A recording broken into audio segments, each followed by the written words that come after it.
জয় মা, বললা মা, আমার মা, সবার মা। আপনারা প্রত্যেকেই জানেন যে উত্তরবঙ্গের মধ্যে সর্বশ্রেষ্ঠ বললা মায়ের পুজো। মায়ের আকৃতি 7.5 হাত। আপনারা সকলেই জানেন যে 7 তারিখ থেকে 7ই নভেম্বর থেকে মায়ের আবির্ভাব দিবস। সেদিন থেকে আমাদের মায়ের পুজো 7, 8, 9, 10 তারিখ পর্যন্ত পুজো চলবে। 10 তারিখ সন্ধ্যায় মায়ের বিসর্জন হবে।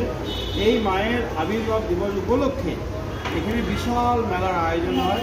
সেই মেলার যে আয়োজন সেটা ইতিমধ্যেই আপনারা ক্যামেরায় বন্দি করেছেন, সেটা সচক্ষে দেখতে পারবেন।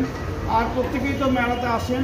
আমরা চাইব আপনারা এবারেও ধুমধাম সহকারে আপনার পরিবার সহকারে এই বললা মেলায় আসবেন, মাকে দর্শন করবেন, মায়ের আশীর্বাদ নেবেন এবং এই আশীর্বাদ প্রত্যেকের মাথায় বর্ষিত হবে। মা সকলের মঙ্গল করবে এই কামনা করছি। আপনারা সকলে সবান্ধব মিলে মায়ের পুজোতে আসুন এবং অংশগ্রহণ করুন।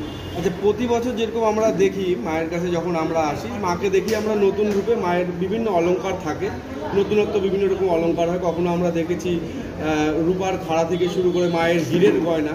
এবছর তেমন কিছু কি থাকছে মায়ের জন্য? এবছরে তেমন কিছু না, তবে আকর্ষণীয় কিছু থাকেই। কারণ অলংকার প্রচুর তৈরি হয়। হ্যাঁ, সেটা অন্যান্য বারে যে এরকম ব্যাপক ইয়েতে হয়, মানে প্রচারের মাধ্যমে হয়, এবারে সেটা না। মায়ের নতুন নতুন অনেক অলংকার এবার করানো হবে। আচ্ছা, অসংখ্য ধন্যবাদ জানাই পুরোহিত মশাইকে আমাদের এতটা সময় দেওয়ার জন্য।